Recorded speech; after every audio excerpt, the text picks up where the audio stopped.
Hola, buenas tardes o buenos días.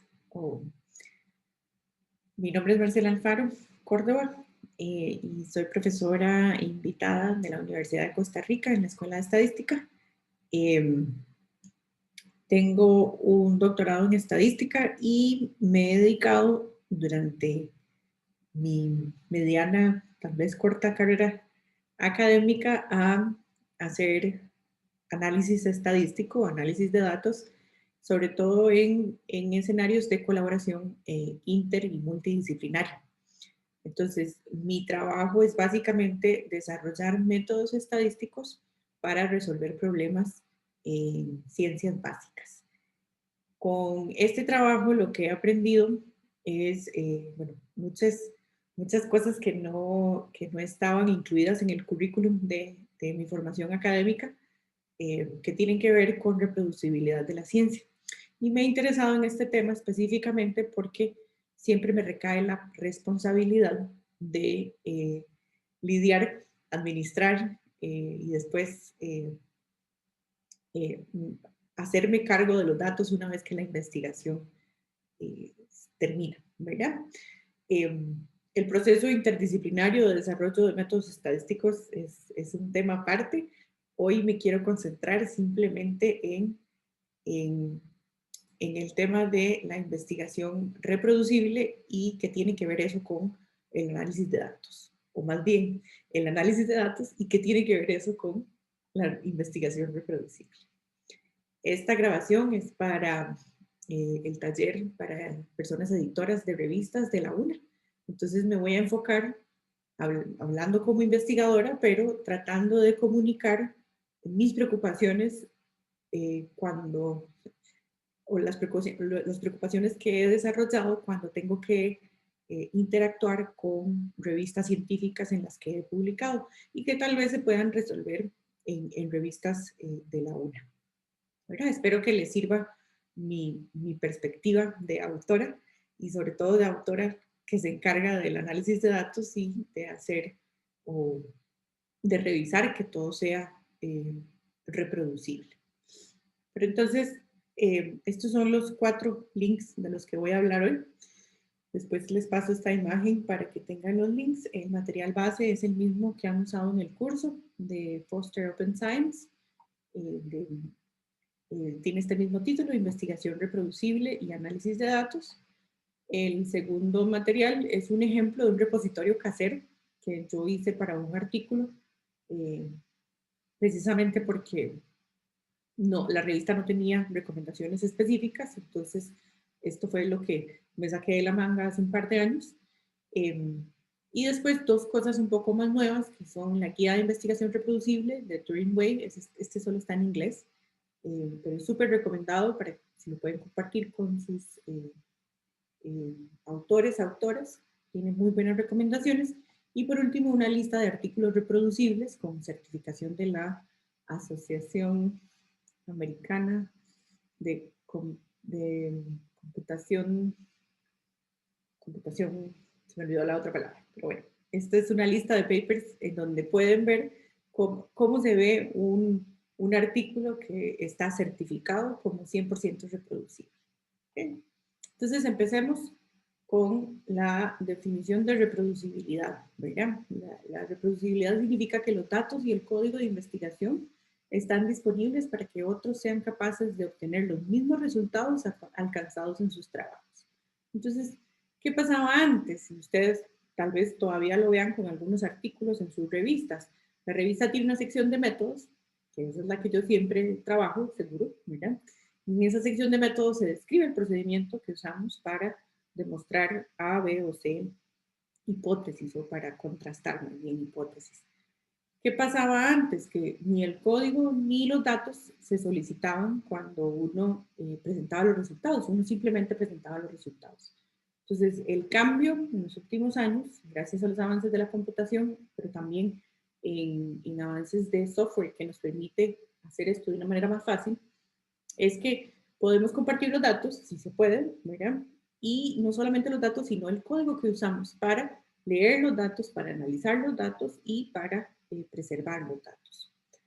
Aquí hay un capítulo antes que tal vez yo no soy tan experta porque es más con datos biológicos o datos que provienen del laboratorio, eh, que no, en mi caso no me ha tocado tanto lidiar con esos escenarios, pero es el del protocolo.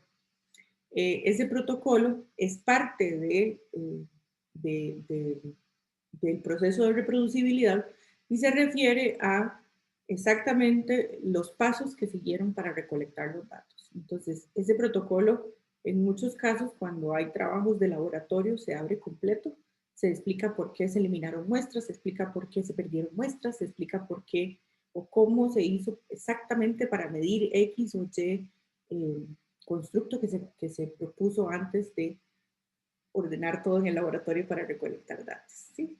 Esa es otra parte para la cual no me voy a referir tanto, pero que sí es importante. Ya ustedes vieron en la presentación los problemas digamos, problemas de metodología, problemas de análisis que no permiten que los artículos sean reproducibles.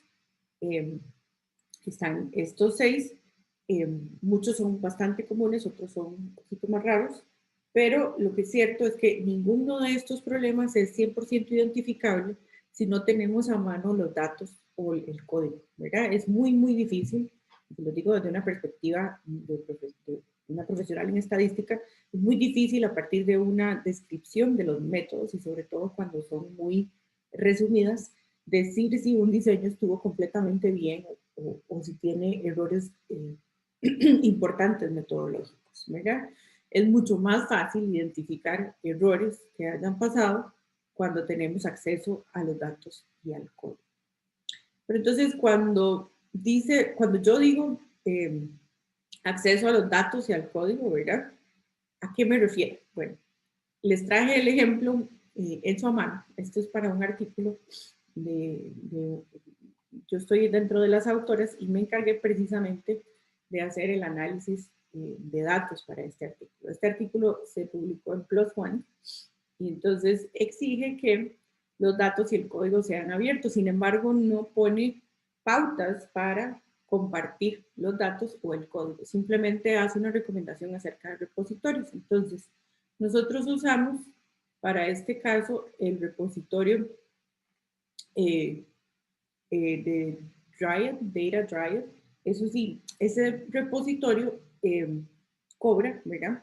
Eso es una de los problemas de PLOS ONE, todo es muy abierto, pero cobran. Y para los datos, lo que hicimos fue, para el código, perdón, lo que hicimos fue hacer un respaldo en GitHub. Esto es GitHub. Esto es un repositorio público en donde nosotros ponemos a disposición cómo citar el artículo, pero también ponemos a disposición los datos y no solo los datos, sino una explicación de cómo leer los datos, ¿verdad? Que se refiere a cada una de las variables, cómo se miden, cómo son los datos, las tablas de los datos, el código para analizar los datos, ¿verdad? Incluyendo todos los paquetes, en este caso desde el lenguaje de programación R, que se usaron para analizar los datos y para hacer los gráficos del artículo, y como un extra, un código que no se utilizó con mínimas explicaciones. Ahora, este repositorio es bastante viejito, entonces tiene errores importantes en lo que se refiere, no errores de metodología, que yo sepa, sino errores en el proceso de cómo hacer algo reproducible o completamente reproducible. ¿Por qué? Bueno, tiene un DOI, eso está súper bien, yo puedo citar estos datos y este código. Sin embargo, yo cometí el error en ese momento de no poner versiones de software, de si alguien quiere, incluso si pusiera las versiones de software, si alguien quisiera reproducir esto, entonces tendría que instalar R, instalar los mismos paquetes que yo usé y asegurarse que tiene las mismas versiones, ¿verdad? Que eso es conflictivo en algunos casos. Y entonces existen recomendaciones para evitar esos problemas que yo tuve con este repositorio. Dentro de esas recomendaciones, lo que les traigo hoy es las recomendaciones de The Turing Way. Aunque esto está en inglés, yo les recomendaría que como editoras, editores, ustedes les recomienden a sus autores que repasen estos principios. Estos principios no solo hablan de la clase que ustedes recibieron durante este tiempo de investigación abierta, pero también habla de control de versiones, que es una parte muy importante, de cómo usar las licencias, cómo manejar los datos de investigación, los ambientes reproducibles, que es ese error que yo les comentaba, ¿verdad? Yo puse el código, puse los paquetes, pero no puse las versiones de los paquetes. Entonces yo podría poner todo esto en un container, que es algo un poquito mucho, muy más sofisticado que mi repositorio, ¿verdad? Y entonces en ese container, que es este Binder Hub que se habla acá, yo puedo decir, usted instala esto en su computadora y está listo para correr el código tal como yo lo corrí para hacer el paper. Después tiene otras recomendaciones que van a otro nivel, que es la calidad del código, el testeo o cómo probar que el código sirve en distintos ambientes y la revisión del código. Y cómo este código puede arreglarse para que sea integrable con otros códigos. ¿Sí? Y aquí viene un proceso, digamos, un poquito más avanzado, es parte de la propuesta de la estadística moderna, que es el metaanálisis. Si todos los papers que nosotros tenemos publicados son reproducibles y si todo el código está disponible y todos los datos están disponibles, entonces nosotros podríamos tener maneras sofisticadas de leer los datos de todos esos papers y hacer metaanálisis de varios papers al mismo tiempo. Ustedes pueden creer que esto, no, que esto es muy avanzado, etcétera, etcétera, pero en realidad con las herramientas que existen en estos momentos, lo único que nos falta es dar a conocer esas herramientas a nuestras autoras, a nuestros autores, pero también dar un poquito de formación. Y se los digo como alguien que aprendió a programar apenas en posgrado, ¿verdad? Estadística, como yo la llevé, no tenía programación. Entonces, yo he tenido un proceso de adaptación a, primero, de hacer análisis con software de point and click, ¿verdad? Y moverme a la parte de programación y ahora estoy en la parte de cómo crear mis propios repositorios que sean reproducibles, ¿ok? Turingway también tiene casos, tiene ejemplos de compendios de investigación.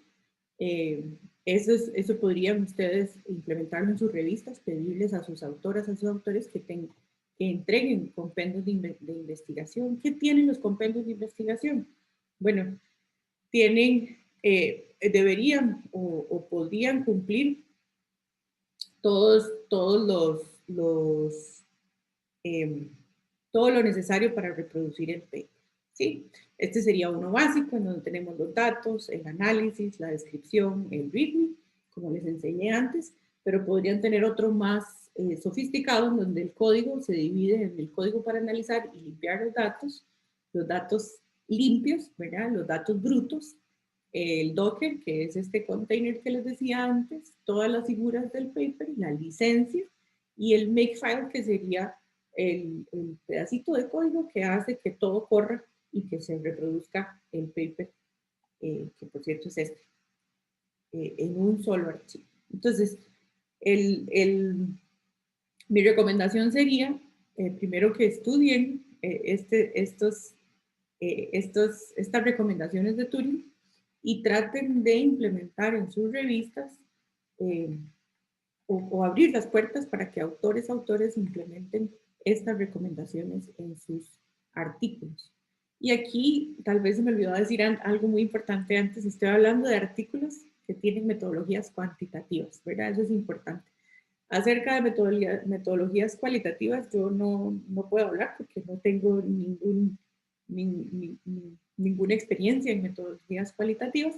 Sin embargo, esto les puede servir mucho para las revistas, sobre todo que se enfocan en artículos de metodologías cuantitativas.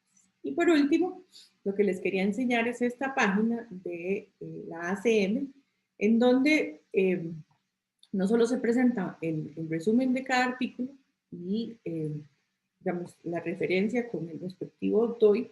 En algunos casos son artículos de revistas, en otros son artículos de conferencias, porque en computación son más comunes los artículos de conferencias, y tienen este sello de que los resultados han sido replicables. Este ejercicio de tener checks de reproducibles es algo que a mí me gustaría mucho ver en revistas costarricenses, y es hacer un ejercicio, en algunos casos pues dicen hackatones, o serían se me olvidó, ReproHack, que son esfuerzos de grupos de investigación en donde hacen una reunión de un fin de semana, toman papers que los autores eh, sugirieron. Este está en construcción, pero estas reuniones de ReproHack es precisamente para tomar papers y ponerles o ponerlos a prueba para ver si tienen el sello de reproducible o no. Sería un ejercicio bonito que podrían organizar con artículos nacionales y ver cuáles son más adelante, después de implementar las sugerencias, más adelante pueden tener un ReproHack en donde reúnan a gente interesada en replicar o en reproducir papers, ¿verdad? Y puedan ponerle ese sello de logramos reproducirlo o no logramos reproducirlo. Esto no es, por supuesto, un proceso, digamos, que se puede hacer del día a la noche. Esto toma mucho tiempo, pero de nuevo, mi recomendación es que empiecen con aprender ustedes qué significa que un artículo sea reproducible desde el punto de vista de cuantitativo, ¿verdad? Segundo, encontrar las herramientas y sobre todo los tutoriales que les pueda dar información a ustedes y a sus autoras, a sus autores. Y una vez que tengan ese periodo de formación con un check, entonces puedan pasar a la parte de ponerle sellos de reproducible o no a sus artículos. Esta es una visión, digamos, es como mi deseo de Navidad, de no solo las revistas nacionales, sino todas las revistas científicas alrededor del mundo. Muchas gracias por el espacio, y si tienen preguntas me pueden escribir o me pueden encontrar en este website de acá. Gracias.